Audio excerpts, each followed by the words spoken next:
Captain Guy. I slept ill. Again and again I dreamed, quote, dreamed that I was dreaming, unquote. Now, this is an observation made by Edgar Poe. When one suspects that one is dreaming, the waking comes almost instantly. I woke then, and every time I'm in a very bad humor with Captain Guy. The idea of leaving the Kirklands or on the Halbrane had full possession of me, and I grew more and more angry with her disobliging captain. In fact, I passed the night in a fever of indignation, and only recovered my temper by daylight. Nevertheless, I was determined to have an explanation with Captain Guy about his detestable conduct. Perhaps I should have failed to get anything out of that human hedgehog, but at least I should have given him my peace of my mind. I went out at 8 o'clock in the morning. The weather was abominable. Rain mixed with snow. A storm coming over the mountains at the back of the bay from the west. Clouds scurrying down from the lower zones. An avalanche of wind and water.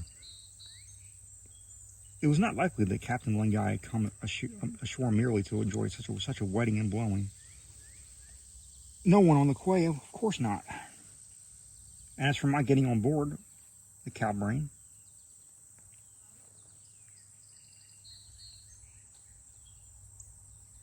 that could not be done without hailing one of her boats, and the boatswain would not venture to send it to me. Besides, I reflected, on his quarter deck, the captain is at home. A neutral ground is better for what I have to say to him, what I want to say to him. If he persists in his unjustifiable refusal, I will watch him this time, and if his boat touches the quay, he shall not succeed in avoiding me. I returned to the Green Cormorant and took up my post behind the window panes, which were dimmed by the hissing rain. There I waited, nervous, impatient, and in a state of growing irritation. 2 hours wore away then, with the instability of the winds and the whirlwinds, the weather became calm as before as I did.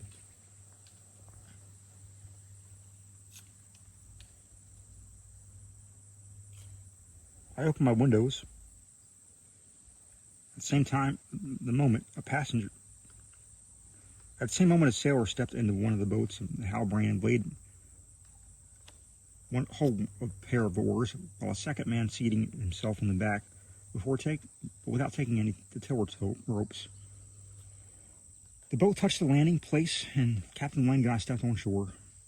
In a few seconds, I was out of the inn and confronted him. "Sir," said I with a cold, hard tone. Captain Guy looked at me steadily, and I was struck by the sadness of his eyes, which were black as ink. Then in a very low voice he asked, "You are a stranger?" "A stranger at the Kirklands, yes." "Of English nationality?" "No, of American." He saluted me, and I returned the curt gesture. "Sir," I resumed, "I believe Mr. Atkins of the Green Cormorant has spoken to you respecting a proposal of mine. That proposal, it seems to me, deserved a favorable reception on the part of it." "The proposal to take passage on the ship," interposed Captain Guy. "Precisely." "I regret, sir. I regret that I could not agree to your request."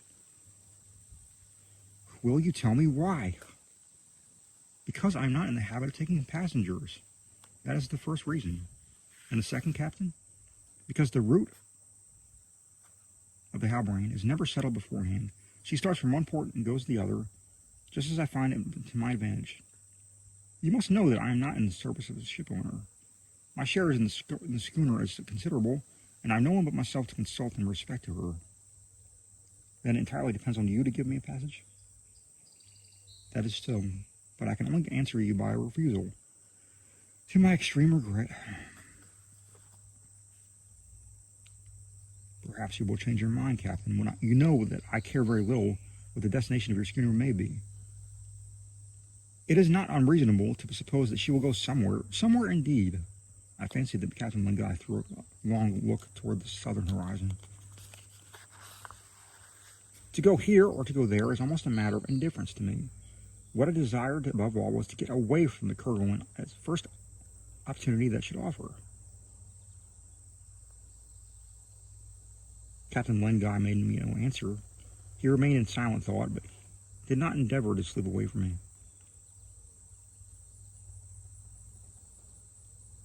You are doing me the honor to listen to me?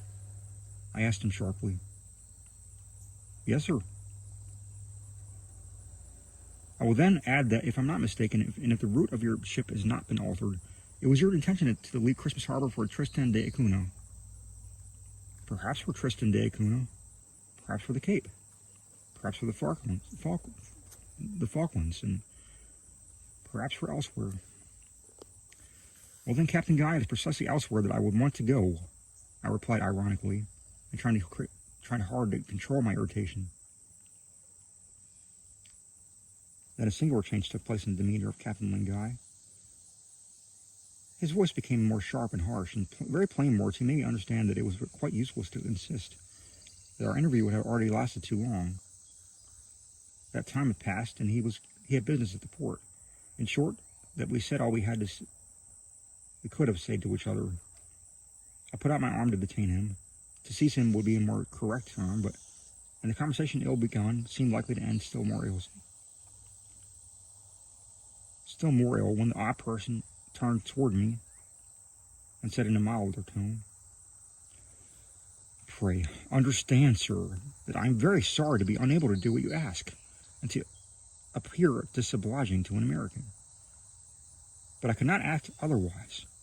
In the course of the voyage of the Halbrane, some unforeseen incident might occur to make the presence of a passenger inconvenient, even one so accommodating as yourself. Thus I might expose myself to the risk of being unable to profit by the chances which I seek. I have told you, Captain, and I repeat it, that although my intention is to return to America and to Connecticut, I don't care whether I get there in 3 months or in 6, or by what route. It's all the same to me, and even more your schooner to take me to the Antarctic seas." "To the Antarctic seas?" exclaimed Captain Guy, with a question in his tone, and a look searched my thoughts with the keenness of a dagger. "Why do you speak of the Antarctic seas?" he asked, taking my hand. "Well, just as I might have spoken of the Hyperborean seas, from whence an Irish poet has made Sebastian Cabot address some lovely verses to his lady."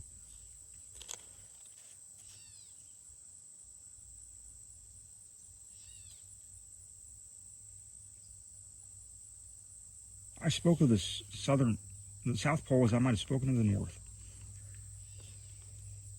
Captain Lenguy did not answer, but I thought I saw tears glistening in his eyes. Then, as though he would have escaped some harrowing recollection, which my words had evoked, he said, "Who would venture to seek the South Pole? It will be difficult to reach, and the experiments would be of no practical use," I replied. "Nevertheless, there are men sufficiently adventurous to embark in such an enterprise." "Yes, adventurous is the word," muttered the captain. "And now," I resumed, "the United States is again making an attempt with Wilkes' fleet, the Vancouver, the Peacock, the Flying Fish, and others." "The United States, Mr. Drawing? Do you mean to say that an expedition has been sent by the federal government to in Antarctic seas?" "The fact is certain, and last year, before I left America, I learned that the vessels had sailed. That was a year ago. And it was very possible that Wilkes had gone any farther than any of the preceding explorers." Captain Lenguy relapsed into silence and came out of his inexplicable musing only to say abruptly, "You come from Connecticut, sir?" "From Connecticut." "And more especially?" "From Providence." "Do you know Nantucket Island?" "I visited it several times." "You know, I think," said the captain, looking straight into my eyes, "that Nantucket Island was the birthplace of Arthur Gordon Pym, the hero of your famous romance writer Edgar Poe." "Yes. I remember that Poe's romance starts from Nantucket." "Romance, you say?" That was the word you used? Undoubtedly, Captain. Yes, and that is what everybody says.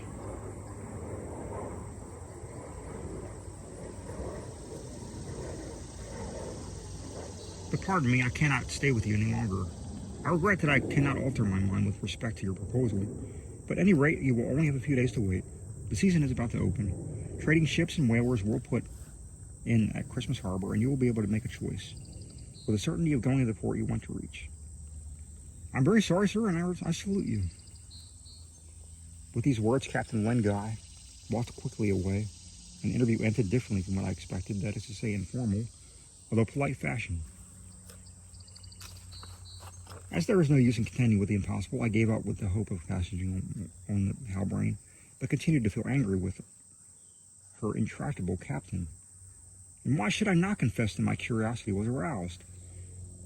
I felt that there was something mysterious about the sullen mariner, and I should have liked to find out what it was.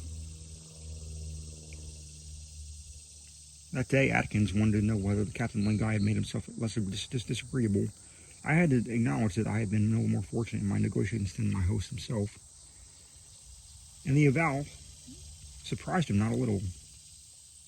He could not understand the captain's obstinate refusal, and a fact which touched him more nearly.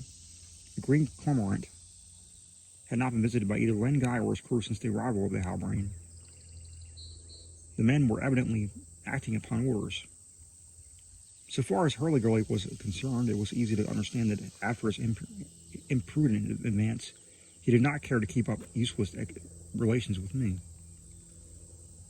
I knew not whether he had attempted to shake the resolution of his chief, but I was certain of one thing. If he made any such effort, it had failed.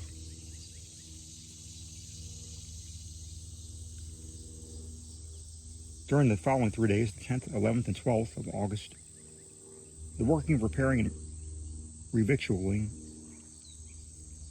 the schooner went on briskly. But all this was done with regularity, and without such noise and quarreling as seamen at anchor usually indulge in. The Halbrane was evidently well commanded, her crew well kept in hand, discipline strictly maintained. The schooner was to sail on the 15th of August, and on the eve of that day, I had no reason to think Captain Lenguy had repented him of his categorical refusal. Indeed, I made up my mind to his disappointment, and had no longer any angry feeling about it. When Captain Lenguy and myself met on the quay, we took no notice of each other. Nevertheless, I fancied there was some hesitation in his manner, as though he would like to speak to me. He did not do so, however, when I was not disposed to seek a further explanation. At 7 o'clock in the evening on the 14th of August, the island was already wrapped in darkness, and I was walking on the port after I dined. Walking briskly, too, for it was cold, although dry weather. The sky was studded with stars, and the air was very keen.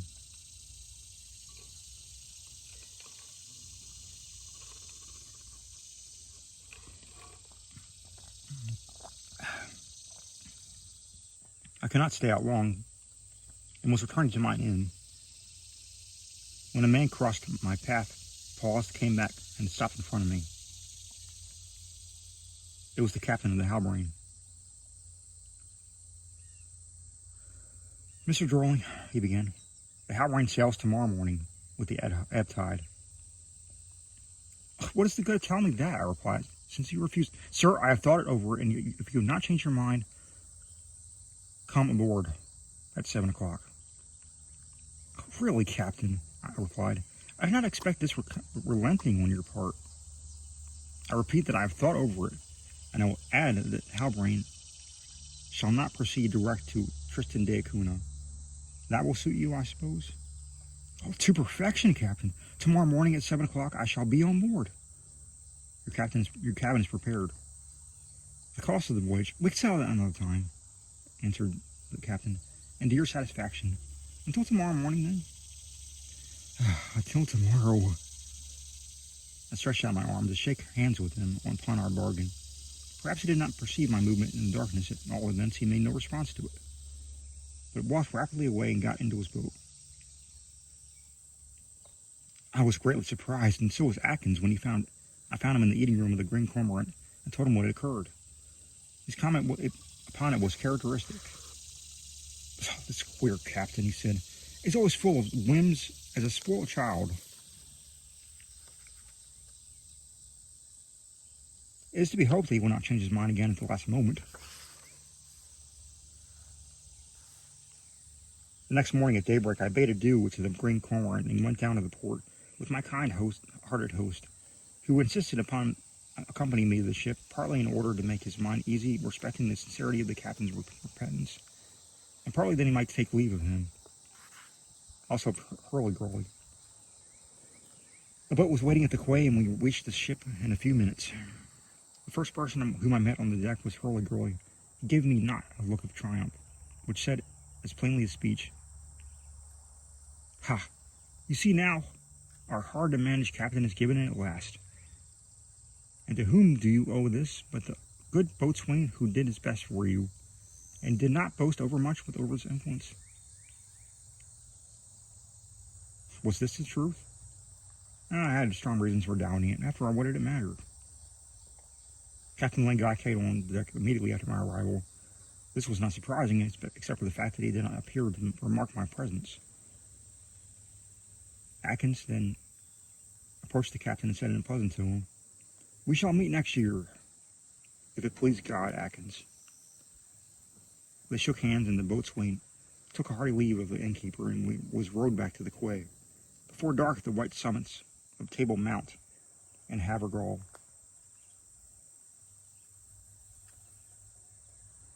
which rise, the former to the two, the other to the 3,000 feet above the level of the sea, had disappeared from our view.